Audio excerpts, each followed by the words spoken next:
Assalamualaikum warahmatullahi wabarakatuh.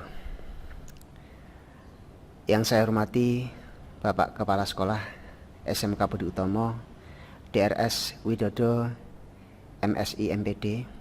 Yang saya hormati Bapak Ibu Guru Karyawan SMK Budi Utomo. Yang saya hormati Bapak Ibu Wali Calon Peserta Didik SMK Budi Utomo. Dan yang saya hormati calon peserta didik baru SMK Budi Utomo tahun pelajaran 2020-2021. Bagaimana kabarnya anak-anakku semua? Semoga Allah senantiasa memberikan kesehatan dan keamanan kepada kita semua dalam menghadapi pandemi COVID-19. Perkenalkan, nama saya Muhajirin Halifuddin, SPD, tempat tanggal lahir Kudus 23 Juli 1987.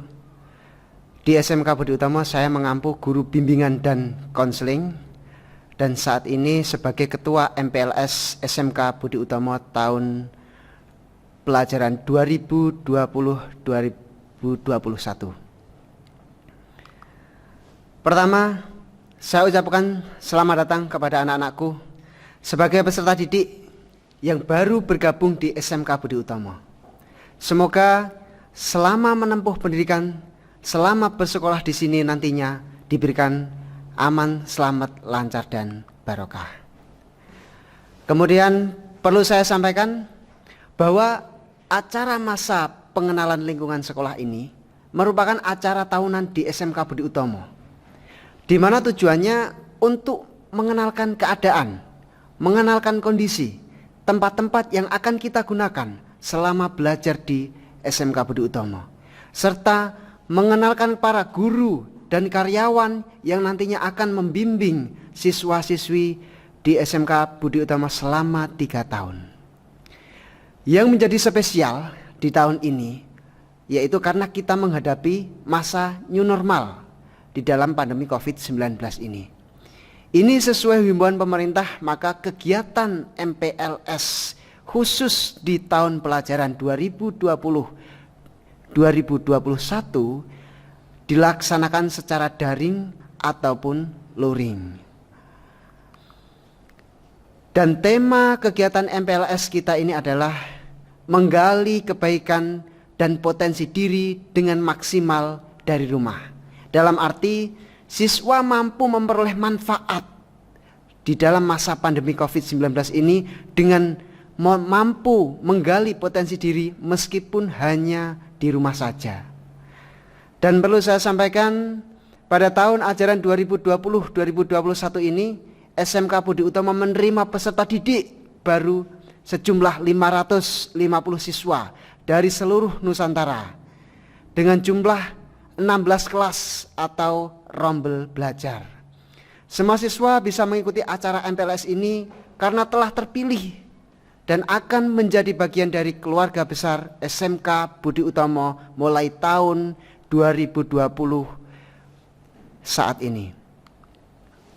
Selanjutnya, terima kasih dan alhamdulillah jazakumullah khairan saya ucapkan kepada semua pihak yang telah memberikan bantuan baik berupa tenaga maupun pikiran untuk berlangsungnya acara ini, yaitu acara MPLS dengan mode daring atau dalam jaringan.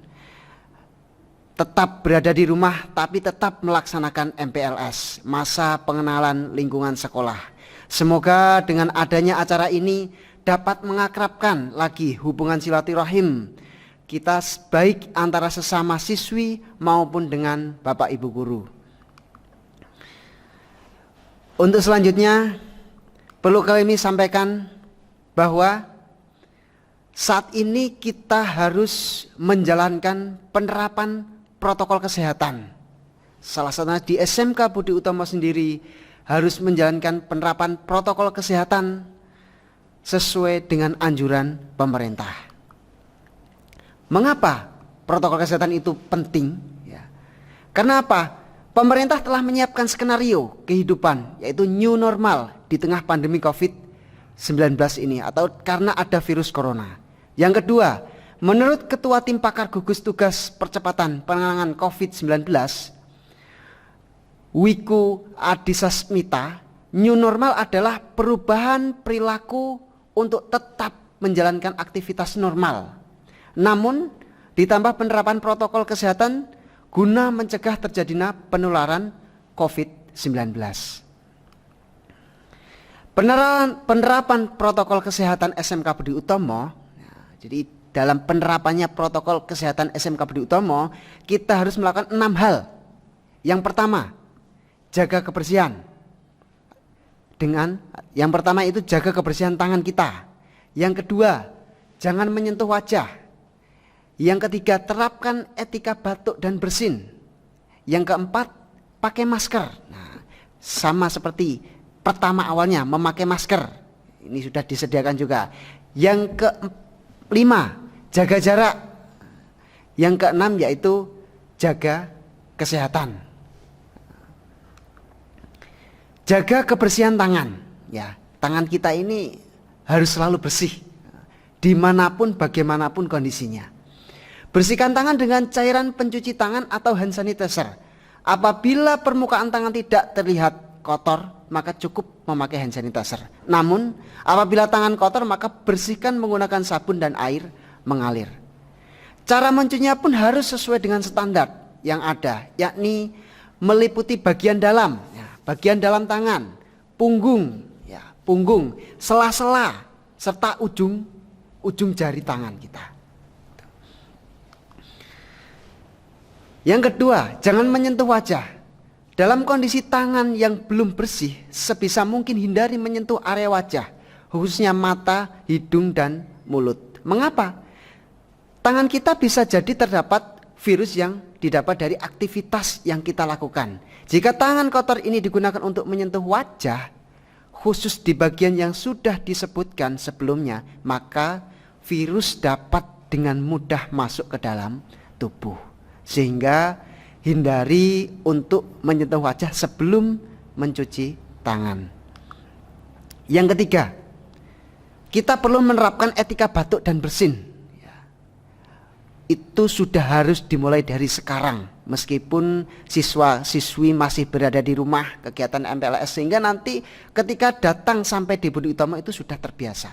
Jadi ketika kita batuk atau bersin, tubuh yang mengeluarkan virus, jika virus itu mengenai terpapar ke orang lain, maka orang lain bisa terinfeksi virus yang berasal dari tubuh kita. Terlepas apakah kita memiliki virus corona atau tidak, etika batuk dan bersin harus tetap diterapkan. Caranya, tutup mulut, tutup hidung menggunakan lengan bagian dalam, bukan menggunakan tangan. Bagian ini dinilai aman.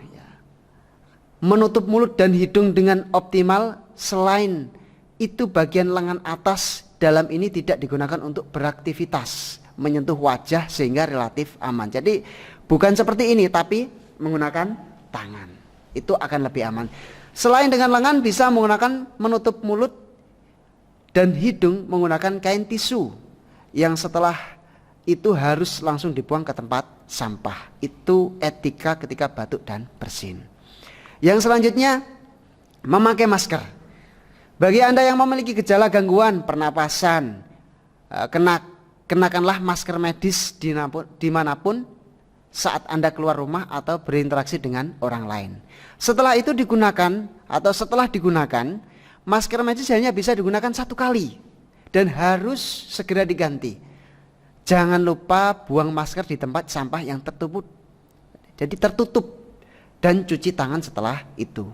Namun bagi Anda yang tidak memiliki gejala apapun, cukup gunakan masker non medis. Karena apa? Karena masker medis jumlahnya lebih terbatas dan diprioritaskan untuk mereka yang membutuhkan. Yang selanjutnya yaitu jaga jarak. Untuk menghindari terjadinya paparan virus dari orang lain, kita harus senantiasa menjaga jarak dengan orang lain minimal 1 meter. Terlebih jika orang tersebut menunjukkan gejala gangguan pernapasan. Jaga jarak juga dikenal dengan istilah physical distancing. Kita dilarang untuk mendatangi kerumunan, meminimalisir kontak fisik dengan orang lain, dan tidak mengadakan acara yang mengundang banyak orang. Itu salah satunya. Yang selanjutnya yaitu jaga kesehatan. Selama berada di rumah, kami berharap siswa-siswi tetap menjaga kesehatan. Dalam berkegiatan di luar rumah, pastikan kesehatan fisik tetap terjaga, ya minimal pagi berjemur sinar matahari atau selama beberapa menit, sehingga virus itu keluar dari tubuh kita. Mengkonsumsi makanan yang bergizi, seimbang, dan melakukan olahraga ringan. Itu akan menjaga kesehatan kita. Istilah yang cukup juga sangat dibutuhkan dalam upaya menjaga kesehatan selama masa pandemi ini. Sehingga harapan kami hal-hal tersebut, 6 hal tersebut itu kita jalankan di rumah sebelum siswa-siswi baru datang sampai ke SMK Budi Utomo. Kalau sudah sampai datang di SMK Budi Utomo, harapan kami siswa sudah melaksanakan era new normal dan sesuai dengan protokol kesehatan. Mungkin itu yang bisa saya sampaikan. Alhamdulillah, jazakumullah khairan. Semoga diberikan aman, selamat, lancar, barokah. Apabila ada kurang lebihnya, kami mohon maaf yang sebesar-besarnya. Sekian dari kami. Wassalamualaikum warahmatullahi wabarakatuh.